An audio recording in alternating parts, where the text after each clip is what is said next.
ಇವ್ರಿಗೆಲ್ಲನೂ ಕೂಡ ಒಂದು ಒಳ್ಳೆಯ ಉದ್ದೇಶದಿಂದ ಬಿಸ್ನೆಸ್, ಪ್ಯೂರ್ಲಿ ಬಿಸ್ನೆಸ್, ಕನ್ನಡದ ಅಸ್ಮಿತೆಗೆ ನನ್ನದೇ ಆದಂಥ ನನ್ನ ಗೌರವ ಇದೆ. ನಾನು ಹೇಳ್ತಿರಲ್ಲ, ದೇವ್ರಿಗೆ ಕನ್ನಡ ಕಲಿಸಿದಂಥವ್ರು ನಾವು ವಚನಕಾರರು, ಸಂಸ್ಕೃತಮಯವಾಗಿದ್ದಂಥ ಸಂದರ್ಭದಲ್ಲಿ. ತಮಗೊಂದು ಹೇಳ್ತೀನಿ, ಮೈಸೂರು ಸ್ಯಾಂಡಲ್ ಸೋಪು KSTL ಅಧೋಗತಿಗೆ ಹೋಗಿತ್ತು. ಒಬ್ಬ ಚೇರ್ಮನ್ನು ಜೈಲಿಗೆ ಹೋಗಿದ್ದ. ಕೆಟ್ಟ ಪರಿಸ್ಥಿತಿದಾಗ ಯಾರೂ ಮಾತಾಡಲಿಲ್ಲ. ಇವ್ರು ಯಾರೂ ಮಾತಾಡಲಿಲ್ಲ. ಈಗ ನಾವು ಅದನ್ನು ಬೆಳೆಸಿ ದೊಡ್ಡದು ಮಾಡಿ ಒಂದು ಹಂತಕ್ಕೆ ತಂದ ಮೇಲೆ ಇವ್ರಿಗೆಲ್ಲನೂ ಕೂಡ ಒಂದು ಒಳ್ಳೆಯ ಉದ್ದೇಶದಿಂದ ಬಿಸ್ನೆಸ್, ಪ್ಯೂರ್ಲಿ ಬಿಸ್ನೆಸ್, ಕನ್ನಡದ ಅಸ್ಮಿತೆಗೆ ನನ್ನದೇ ಆದಂಥ ನನ್ನ ಗೌರವ ಇದೆ. ನಾನು ಹೇಳ್ತಿರಲ್ಲ, ದೇವ್ರಿಗೆ ಕನ್ನಡ ಕಲಿಸಿದಂಥವ್ರು ನಾವು ವಚನಕಾರರು, ಸಂಸ್ಕೃತಮಯವಾಗಿದ್ದಂಥ ಸಂದರ್ಭದಲ್ಲಿ. ನಮಗಿಂತ ಹೆಚ್ಚಿಗೆ ಹೆಮ್ಮೆಗೆ ಇವತ್ತು ದಿವಸ ಬಹುತೇಕ ಯಾರಿಗೂ ಇರಲಿಕ್ಕಿಲ್ಲ ಇವತ್ತು ದಿವಸ.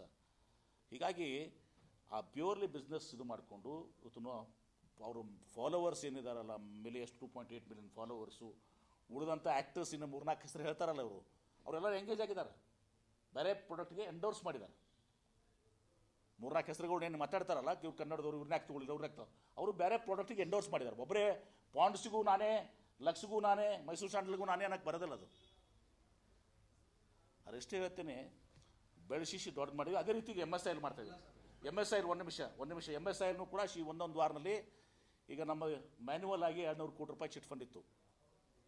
ಈಗನೆಲ್ಲ ಕಂಪ್ಯೂಟರೈಸ್ ಮಾಡಿದ್ದೀವಿ, ಎಲೆಕ್ಟ್ರಾನಿಕ್ ಸಿಸ್ಟಮ್ ಮಾಡಿದ್ದೀವಿ. RBIಗೆ ಏನು ಬ್ಯಾಂಕರ್ಸ್ಗೆ ಇದು ಮಾಡ್ತಾರಲ್ಲ, ಅದೇ ಏಜೆನ್ಸಿಯನ್ನು ತಂದ್ಕೊಂಡು ಬಂದು ಅಲ್ಲಿ ಕೇರಳದಲ್ಲಿ ಇವತ್ತು ದಿವಸ 80,000 ಕೋಟಿ ರೂಪಾಯಿ ಇದೆ. ನಮ್ಮದು 200 ಕೋಟಿಯಲ್ಲಿ 80,000 ಕೋಟಿ ಇದೆ. ಅದರಲ್ಲಿ ಬ್ಯಾಂಕು ಕೂಡ ಇದೆ. ಮುಂದಿನ ವಾರ ಇವತ್ತು ದಿವಸ ಮುಖ್ಯಮಂತ್ರಿಗಳ ಇದರಲ್ಲಿ ಬ್ಯಾಂಕ್ವೆಟ್ ಹಾಲ್ನಲ್ಲಿ ಸಮಯ ಕೇಳಿದ್ದೀವಿ. ಸಮಯ ಸಿಕ್ಕ ಮೇಲೆ ಇವತ್ತು MSIL ಕೂಡ ಏನು ಗತ ವೈಭವ ಇತ್ತು, ಅಲ್ಲಿನೂ ಕೂಡ ಭಾಳಷ್ಟಾಗಿತ್ತು. ಸ್ಯಾಂಡೋ, ಅದೋ ಇದೋ ಟ್ರಾವೆಲು ಎಲ್ಲವನ್ನು ತೊಳೆದು ಒಂದು ಪದ್ಧತಿ ತಂದು ಇವತ್ತು ದಿವಸ MSILನಲ್ಲಿ ಕೂಡ ಇವತ್ತು ಚಿಟ್ ಫಂಡನ್ನು ಇವತ್ತು ದಿವಸ ದೊಡ್ಡ ಪ್ರಮಾಣದಲ್ಲಿ, ನಮಗನ್ನಿಸೋ ಮಟ್ಟಿಗೆ 5 ವರ್ಷದಲ್ಲಿ ನಾವು 10,000 ಕೋಟಿ ರೂಪಾಯಿ ರೀಚ್ ಆಗಬೇಕು. ಯಾವ ರೀತಿ ಕೇರಳದಿದೆಯಲ್ಲ ಆ ಮಾದರಿಯಲ್ಲಿ ಇವತ್ತು ದಿವಸ ನಮ್ಮದು 80,000 ಕೋಟಿ ಏನು ರೀಚ್ ಆಗಿದೆಯಲ್ಲ ಆ ಥರ ನಾವು ಇದು ಆಗಬೇಕು. ಲೇಖಕ್ ಬುಕ್ಸ್ ನೀವು ಗೊತ್ತಿದ್ದೀರಿ, ಚಿಕ್ಕವರಿದಾಗೆಲ್ಲ ನೀವೆಲ್ಲ ಲೇಖಕ್ ಬುಕ್ ಓದ್ತೀವಿ. ಆ ಲೇಖಕ್ಸ್ ಎಲ್ಲ ಮುಚ್ಚಿ ಹೋಗಿದ್ದೀವಿ. ಲೇಖಕ್ ಬುಕ್ಸ್ ಮತ್ತೆ ನೋಡಿದ್ದೀರಿ, ಲಾಸ್ಟ್ ಟೈಮ್ ರಿಲೀಸ್ ಮಾಡಿದ್ದೀವಿ, ವಾಪಸ್ ತರ್ತಾ ಇದ್ದೀವಿ. ಹಿಂಗೆ ಅನೇಕ ಕ್ರಮಗಳನ್ನು ಕೊಯ್ತಿದ್ದೀವಿ. GI ಟ್ಯಾಗ್ ಪ್ರಾಡಕ್ಟ್ಸನ್ನು ಕೂಡ MSILನಿಂದ ಪ್ರಮೋಟ್ ಮಾಡಲಿಕ್ಕೆ ಅದು ಮಾಡ್ತಾಯಿದ್ದೀವಿ.